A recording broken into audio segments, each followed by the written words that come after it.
स्वागत है। मैं हूं आपके साथ मस्तराम डलैल। पेश करते हैं हिमाचल प्रदेश की प्रमुख खबरें। राज्य के पेंशनर व कर्मचारियों के देय अरियर को लेकर सोमवार को वित्त विभाग की महत्वपूर्ण बैठक हुई थी और इस बैठक के बाद अब राज्य की सुखविंदर सिंह सुक्खू सरकार फैसला लेगी कि पेंशनर्स और कर्मचारियों को अरियर किस प्रकार से दिया जाए। वित्त विभाग की नोटिफिकेशन 2012 की आधार बनाई गई थी इस बैठक में और इसका रेफरेंस बाकायदा जो गवर्नमेंट को प्रपोज किया गया है इसका रेफरेंस दिया गया है और इसमें 3 अलग अलग एरियर देने के स्लैब प्रस्तावित किए गए हैं, जिसमें कहा गया है कि 50,000 तक का एरियर अगर किसी का देने को बनता है तो उस 50,000 के एरियर को एक मुश्त दिया जा सकता है। अगर एरियर की राशि 1,50,000 के बीच है तो 1 साल के भीतर 3 किस्तों में एरियर दिया जा सकता है, ये प्रपोज किया गया है। और तीसरी इसमें स्लैब रखा गया है 1 लाख से ज़्यादा अगर एरियर की देय राशि है तो 5 सालों के भीतर 5 किस्तों में इस एरियर को देने का प्रावधान है। हालांकि कोर्ट के आदेश पर शिक्षा विभाग ने कई कर्मचारियों को एक मुश्त एरियर जारी कर दिया है, लेकिन सभी विभागों के कर्मचारी अब इसे आधार बनाकर तमाम डिपार्टमेंट से सरकार से एक मुश्त एरियर की डिमांड कर रहे हैं। वित्त विभाग ने अपनी फाइल अब प्रधान सचिव देवेश को भेज दी है। देवेश कुमार इस फाइल को चीफ सेक्रेटरी के माध्यम से मुख्यमंत्री को भेज रहे हैं, क्योंकि इस पर इसलिए महत्वपूर्ण फैसला लेना पड़ेगा क्योंकि राज्य के खासकर 2016 और 21 के बीच रिटायर्ड हुए कर्मचारी जो कि सेवानिवृत्त हो चुके हैं, उनको इस बात की नाराजगी है कि सरकार मौजूदा कर्मचारियों को या पेंशनर्स को तो तमाम वित्तीय लाभ दे रही है, लेकिन 2016 और 21 के बीच जितने भी प्रदेश में कर्मचारी रिटायर हुए हैं उन कर्मचारियों को ना तो सरकार ने संशोधित वेतनमान दिया और ना ही संशोधित उन्हें पेंशन दी जा रही है। इसी के चलते हाई कोर्ट का दरवाजा खटखटा रहे। हाई कोर्ट में तमाम दी गई कि यहाँ पर कर्मचारी पेंशनर दोहरा मापदंड अपना रहे हैं और जिस प्रकार से वे डिमांड कर रहे हैं कि उन्हें 2021 के बाद जो राज्य सरकार ने जो संशोधित वेतनमान जारी किया वो उन्हें मंजूर है, लेकिन उससे पहले जो उनका पे फिक्सेशन था या रिवाइज उनका पेंशन था वो गलत है। तो एक ऐसा प्ली देने के बाद जरूर हाई कोर्ट से बिजली बोर्ड के एक केस में रिलीफ मिला है, सरकार को राहत मिली है, क्योंकि उसमें भी हाई कोर्ट ने कहा है कि आप जो आपके हित में है उसे आप मान रहे हैं, जो आपके खिलाफ जो वित्तीय लाभ आपको नहीं मिल रहा उसमें आप नहीं मान रहे हैं, यानी कि एक आदेश पर आपका कंट्राडिक्शन नहीं हो सकता। इसी ग्राउंड पर बिजली बोर्ड के केस में सरकार को रिलीफ मिली है और वित्तीय सहायता ना देने की वहां पर एक पहला ऐसा केस आया, लेकिन अधिकांश मामलों में कोर्ट से ये आदेश पारित हो रहे हैं कि इनको तमाम जितना भी इनका देने को बनता वो दीजिए। लेकिन कल कैबिनेट की बैठक होगी, इससे पहले मुख्यमंत्री को ब्रीफ करना पड़ेगा। कल 12 बजे कैबिनेट की बैठक होगी और इस देय अरियर पर सरकार को फॉर्मूला कोई अपनाना होगा। हालांकि 3 जो हमने स्लैब बताए जो वित्त विभाग ने प्रपोज किए ये 2012 की नोटिफिकेशन है। इसमें वित्त विभाग ने यह भी कहा है कि अब चूंकि कर्मचारियों का वेतन और उनका भत्ते और तमाम पेंशन काफ़ी ज़्यादा बढ़ चुकी है, इसके चलते इसमें सरकार अब कोई बड़ा फैसला ले, यानी कि इस स्लैब को बढ़ाया जा सकता है। जैसे मान लीजिए ये ऐसा प्रपोज किया गया कि 50,000 एक मुश्त एरियर को 1 लाख की राशि एक मुश्त एरियर की जा सकती है, ताकि किसी का 1 लाख तक का एरियर बनता तो एक मुश्त दे दिया जाए। ये जो 1 लाख जिसे वहाँ पर कैपिंग कर दी गई है उसे 3 लाख किया जा सकता है और 3 लाख से ऊपर वालों के लिए 5 साल का प्रावधान किया जा सकता है। लेकिन राज्य के कर्मचारी और पेंशनर 2 कह रहे हैं कि अदालत से उन्हें रिलीफ मिल रही है, आप एक मुश्त दीजिए, उनका हक बनता उन्होंने पैसा लेना आप दीजिए। कल हिमाचल प्रदेश मंत्रिमंडल की काफ़ी महत्वपूर्ण बैठक होगी। इस बैठक में सबसे बड़ा एजेंडा देरा डिस्ट्रिक्ट पुलिस का आएगा। इसमें नए पद सृजित किए जाएंगे। एसपी ऑफिस के दायरे में तमाम वहाँ पर पुलिस चौकियाँ, पुलिस थाने, डीएसपी के ऑफिस लाए जाएंगे। इसे लेकर आज पूरा दिन गृह विभाग जुटा रहा और इसी आधार पर कल अब कैबिनेट में इस पर पूरी तरह से ऑफिशियली मोहर लगेगी और इसकी नोटिफिकेशन के बाद देरा में एसपी ऑफिस खुल जाएगा। कल सेब के समर्थन मूल्य का फसलों के समर्थन मूल्य का एजेंडा भी कैबिनेट में आएगा, जिसमें आम है, सेब है, तमाम फसलें हैं। अब देखना है कि राज्य की सुखविंदर सिंह सुक्खू सरकार, जिसने पिछले साल सेब पर 1.5 रुपये का एक बड़ा फैसला लिया था, 1.5 रुपये बढ़ाने का फैसला लिया। देखना कि कल कैबिनेट की बैठक में जब ये एजेंडा हॉर्टिकल्चर डिपार्टमेंट की तरफ से वहाँ पर परस्यू किया जाएगा तो सरकार क्या वाकई प्रदेश के बागवानों के लिए या प्रदेश के दूसरे किसानों के लिए या तमाम जिस प्रकार की फसलें प्रदेश के किसान बागवान तैयार करते हैं उनको कितना समर्थन मूल्य मिलता है, कितने उनके फसलों के दाम में न्यूनतम दाम में बढ़ोतरी होती है, MIS का ये महत्वपूर्ण कल फैसला आएगा। TCP के रूल्स की अमेंडमेंट होने का प्रपोजल भी कैबिनेट में आएगा। स्कूलों के मर्जिंग का फैसला होगा। हम बार कह रहे हैं कि हिमाचल प्रदेश के 0 इनरोलमेंट वाले स्कूल बंद किए जाएंगे या ऐसे स्कूलों को बंद किया जाएगा जिसमें छात्रों की संख्या 5 से कम है, 3 किलोमीटर के रेडियस में आते हैं, उन स्कूलों को मर्ज कर दिया जाएगा, युक्तिकरण होगा। लेकिन साथ में सबसे बड़ा जो कल कैबिनेट में फैसला आना है कर्मचारियों के दृष्टिकोण से, राज्य के शिक्षकों को लेकर आना है, क्योंकि बाकायदा इसका आज एजुकेशन डिपार्टमेंट की तरफ से एजेंडा बनाया गया है कि हिमाचल प्रदेश में शिक्षकों के तबादले साल में एक बार हो, मार्च के महीने में हो। यानी इसका सीधा मतलब यह है कि जब छात्रों की पढ़ाई शुरू हो जाएगी तो उनकी परीक्षा समाप्त होने तक, यानी कि सेक्शन 70 के बीच हिमाचल प्रदेश में अध्यापकों का तबादला किसी भी सूरत में नहीं किया जाएगा। ये कड़ा, क्योंकि पिछली जयराम सरकार टीचर ट्रांसफ़र पॉलिसी पर काफ़ी कसरत की, काफ़ी मेहनत की, लेकिन वो सिरे नहीं चढ़ पाई। सरकार ने भी सत्ता संभालने के बाद प्रयास किया, लेकिन ये सरकार भी उस पॉलिसी को आगे नहीं बढ़ा पाई। लेकिन आज जो एजेंडा एजुकेशन डिपार्टमेंट की तरफ से तैयार हुआ वो काफ़ी सख्त एजेंडा है, जिसमें यह कहा गया है कि हालांकि सरकार ये एजुकेशन डिपार्टमेंट ने बड़ी चतुराई से ये कैबिनेट को प्रपोजल भेजा है कि किसी भी टीचर का एकेडमिक सत्र के दौरान, सेशन के दौरान तबादला नहीं होगा। ऐसा सीधे मायने ये है कि अध्यापकों के तबादले अब साल में एक बार मार्च महीने में होगी। अगर कल कैबिनेट का इस मेमोरेंडम पर, कैबिनेट का इस एजेंडा आइटम पर ठप्पा लग जाता तो हिमाचल प्रदेश में शिक्षकों के तबादले मार्च महीने में साल में सिर्फ एक बार होंगे। लेकिन उससे भी बड़ी बात, अब हिमाचल प्रदेश के सभी स्कूलों के प्रिंसिपल्स, हेडमास्टर्स और CHD अब छात्रों को क्लासरूम में जाकर पढ़ाएंगे। यानी कि जिस प्रिंसिपल का TGT या जिस प्रिंसिपल का, हेडमास्टर का या जिस CHD का जो अपना एक्सपर्ट होगा सब्जेक्ट में, जो उनका स्पेशल सब्जेक्ट होगा, उसका पीरियड उनको बच्चों का लेना पड़ेगा। क्योंकि सरकार ने जिस प्रकार आज कैबिनेट के लिए मेमोरेंडम बनाया, कैबिनेट के लिए नोट बनाया, उसमें साफ लिखा है कि हिमाचल प्रदेश में स्कूलों में टीचर्स की कमी है।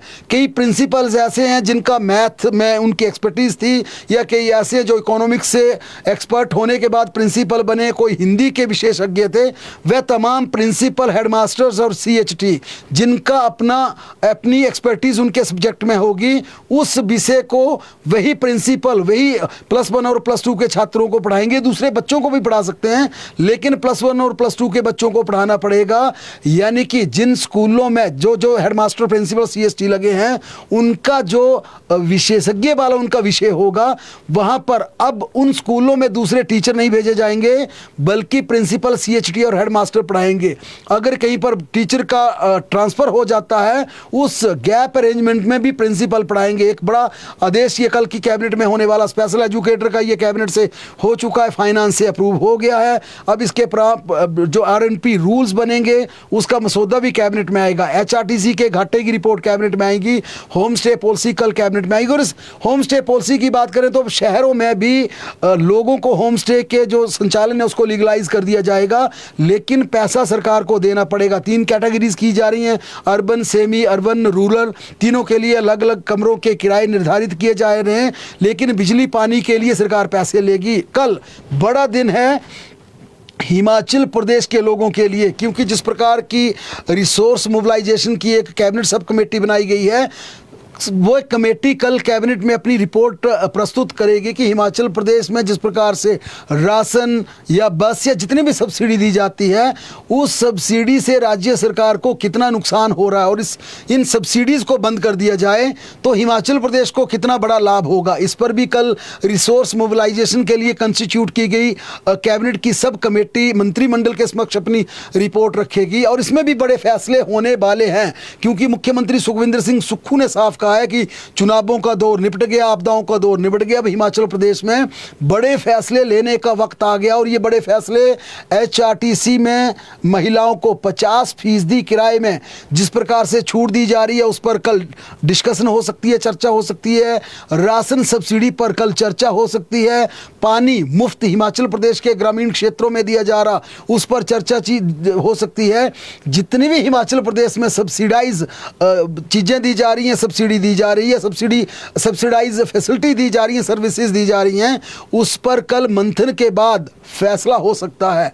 हिमाचल प्रदेश के कर्मचारियों की रिटायरमेंट एज कितनी की जाए, ये लगातार हम लंबे समय से ये खबर अपने तमाम लोगों तक ला रहे हैं। इस पर भी रिसोर्स मोबिलाइजेशन की कैबिनेट की सब कमेटी जो लंबा इस पर मंथन कर रही है कि वाकई हिमाचल प्रदेश में लगातार कर्मचारी रिटायर हो रहे हैं, नई भर्तियां लंबे प्रोसेस में फंसी है। इस गैप अरेंजमेंट के लिए कर्मचारियों की रिटायरमेंट एज 1 साल बढ़ाकर 58 से 59 कर दी जाए। क्या वाकई ये सरकार के लिए फ्रूटफुल रहेगा? वित्त विभाग को भी इस पर एक्सरसाइज करने के निर्देश दिए थे। इस पर कल पहली बार कैबिनेट में चर्चा हो सकती है, कैबिनेट में डिस्कशन हो सकती है, क्योंकि राज्य सरकार प्रदेश के कर्मचारियों को बड़ी रिलीफ दे सकती है। आप देखिए लगातार हिमाचल प्रदेश में कर्मचारियों को रीएम्प्लॉयमेंट मिल रही है, एक्सटेंशन मिल रही है और आज भी HPTDC के कुछ अधिकारियों को करीब 6 अधिकारियों को रीएम्प्लॉयमेंट दी गई है, जिसमें पीटर होप से नंदलाल रिटायर हुए थे, उन्हें भी रीएम्प्लॉयमेंट राज्य सरकार ने दी है। DD शर्मा जो कि दिल्ली हिमाचल भवन में तैनात थे, उन्हें पहले रीएम्प्लॉयमेंट दी गई थी, एक बार फिर उनको रीएम्प्लॉयमेंट दी गई है। इसके अलावा HPTDC में कुछ और ऐसे हैं, एक अकाउंटेंट हैं गोपाल है, कई ऐसे करीब 6 ऐसे अधिकारी हैं जिनको रीएम्प्लॉयमेंट दी गई है। दूसरे तमाम विभागों में एक्सटेंशन दी जा रही है, रीएम्प्लॉयमेंट दी जा रही है। उसके पीछे सबसे बड़ी वजह यह है कि सरकार के पास व्यवस्था को चलाने के लिए कर्मचारी नहीं है, नई भर्तियां हो नहीं पा रही हैं, पुराने कर्मचारी लगातार रिटायर हो रहे हैं। इसके चलते अब सरकार कल की कैबिनेट में इस पर मंथन कर सकती है कि वाकई कर्मचारियों की क्या रिटायरमेंट एज 58 से बढ़ाकर 59 साल कर दी जाए। कल का दिन प्रदेश के तमाम DCs, SPs, सेक्रेटरीज के लिए काफ़ी महत्वपूर्ण होगा, क्योंकि अब हिमाचल प्रदेश में सबसे बड़ा प्रशासनिक फेरबदल यानी सुक्खू सरकार का सबसे बड़ा प्रशासनिक फेरबदल होगा। और इस प्रशासनिक फेरबदल में कैबिनेट की बैठक के बाद चीफ सेक्रेटरी को मुख्यमंत्री सुखविंदर सिंह सुक्खू ने एक्सक्लूसिव इस बात के लिए बुलाया कि कल ट्रांसफर्स पे चर्चा होगी। इससे पहले मुख्यमंत्री ने पिछले कल ही कार्मिक विभाग से चीफ सेक्रेटरी से ये रिपोर्ट मांगी थी कि मुझे बताइए कौन DC कितने समय से है और उस DC का पिछला टेन्योर कितना है, यानी कौन DC कितने जिलों में रह चुका है। और ये भी पूछा गया कि DC लगने से पहले उस अधिकारी का प्रोफाइल क्या रहा है, कितने डिपार्टमेंट्स में काम किया है, क्या नए इनिशिएटिव उस अधिकारी के हैं, क्या क्या नए प्रयोग किए हैं। और जो DC लगाए गए हैं उनका जो बेसिक छोटा टेन्योर है, उस टेन्योर में उन्होंने क्या लीक से हटके अपने डिस्ट्रिक्ट में काम किए हैं। कमोबेश यही SPs को लेकर उन्होंने होम डिपार्टमेंट से पूछा है कि SP की परफॉर्मेंस क्या रही है, वहाँ का लॉ एंड ऑर्डर की सिचुएशन क्या रही है, नशे के खिलाफ उन पुलिस अधिकारियों ने क्या बड़े काम किए हैं। मुख्यमंत्री ने साफ तौर पर यह भी कहा है 3 साल से ज़्यादा एक स्थान पर डटे, चाहे वो किसी डिपार्टमेंट का बाबू है या अधिकारी है या DC है या SP है या एक्साइज में बैठा हुआ कोई कर्मचारी है या कोई बड़ा आला अफसर प्रशासनिक सचिव है, कोई भी अधिकारी या कोई भी कर्मचारी जो एक सीट पर 3 साल से ज़्यादा समय से डटे हैं वह सभी बदल दिए जाएंगे। और आप देखेंगे अगला जो 1 महीने वाला होगा एजुकेशन डिपार्टमेंट को छोड़कर, शिक्षकों के तबादले नहीं होंगे, ये सरकार ने स्टैंड ले लिया है। लेकिन टीचर्स को छोड़कर अब अगले 1 महीने में धड़ाधड़ तबादले होंगे, जबरदस्त तरीके से आपको तबादले मिलेंगे। राज्य के DCs कौन कौन बदले जाएंगे ये मुख्यमंत्री तय करेंगे, लेकिन मुख्यमंत्री ने 12 के 12 डिप्टी कमिश्नर, 12 के 12 SPs का प्रोफाइल मांगा है, उनकी प्रेजेंट पोस्टिंग को लेकर पूछा है, उनका टेन्योर कितना हुआ, इससे पहले किस डिस्ट्रिक्ट में थे, परफॉर्मेंस क्या रही, क्या लीक से हटके काम किया। और DC SP लगने से पहले अगर दूसरी असाइनमेंट उनके पास थी वहां उनका प्रोफाइल कैसा रहा। एक बड़ा टास्क मुख्यमंत्री ने दिया है। SDMs के भी तबादले बड़े स्तर पर होंगे, ADM बदले जाएंगे, राज्य के तहसीलदार, नायब तहसीलदार बदले जाएंगे। और इसके लिए ही मुख्यमंत्री ने पोस्टिंग का ब्यौरा मांगा, यानी 3 साल का कार्यकाल पूरा कर चुके तमाम प्रशासनिक पुलिस अधिकारी बदल दिए जाएंगे। लेकिन यहाँ पर पीडब्ल्यूडी के लिए अच्छी खबर है, 5 एक्सिन उनके एससी बन गए हैं और इसके साथ कुछ एससी जो पोस्टिंग का इंतजार कर रहे थे लंबे समय से, उनकी भी मुख्यमंत्री से अप्रूवल के बाद अब उनकी नोटिफिकेशन के आदेश जारी कर दिए हैं। और इसे लेकर प्रधान सचिव देवेश कुमार ने कहा कि हमने इनकी प्रमोशन कर दी, इनकी नोटिफिकेशन आज जारी कर दी जाएगी। कुल 5 अधिकारी एक्सिन 5 ऐसे एक्सिन 5 है जो कि एससी बने हैं, इसके साथ कुछ और एससीज की जो कि ट्रांसफ़र उनकी होनी थी। इन तमाम सभी अधिकारियों की एक साथ पोस्टिंग की जा रही है और पीडब्ल्यूडी में 17 एसडीओ को एक्सिन पद पर पदोन्नत करने के लिए भी विजिलेंस क्लियरेंस के साथ उनकी तुरंत प्रभाव से डीपीसी करने के निर्देश जारी कर दिए गए हैं। जल शक्ति विभाग के, हालांकि हमने ये 4-5 दिन पहले खबर ली थी कि उनकी भी पोस्टिंग की नोटिफिकेशन जारी करने को आदेश दे दिए हैं, लेकिन मुख्यमंत्री के पास उनकी फाइल होल्ड हो गई थी किसी पोस्टिंग के चलते। लेकिन अब इन तमाम जल शक्ति विभाग के करीब 13 अधिकारी हैं, 13 एसडीओ हैं जो कि एक्शन पद पर पदोन्नत मिलने हैं। मुख्यमंत्री से फाइल अप्रूव हो गई है, डिप्टी सीएम को आ गई है। डिप्टी सीएम से ये फाइल ओंकार शर्मा जल शक्ति विभाग के अतिरिक्त मुख्य सचिव उनको भेज दी है और इनकी कल पोस्टिंग की नोटिफिकेशन जारी हो जाएगी, ये सरकार की तरफ से कहा गया है। आज शिमला में हिमाचल राजपत्रित कर्मचारी की महत्वपूर्ण बैठक हुई। कर्मचारियों ने पेंडिंग 12% डीए की डिमांड की। सरकार के साथ संयुक्त सलाहकार कमेटी की बैठक का भी आग्रह किया गया। इसके अलावा बैठक में कर्मचारियों के कई मुद्दों पर चर्चा हुई, जिसमें विभागों में खाली पदों को भरने का सबसे बड़ा एजेंडा यानी रेगुलर भर्ती हिमाचल प्रदेश में की जाए। विभिन्न विभागों के विभिन्न वर्गों में वेतन विसंगतियों के मामलों के निपटारों को लेकर वर्ष 2016 के वेतन आयोग के अनुसार बकाया एरियर के भुगतान की डिमांड की गई।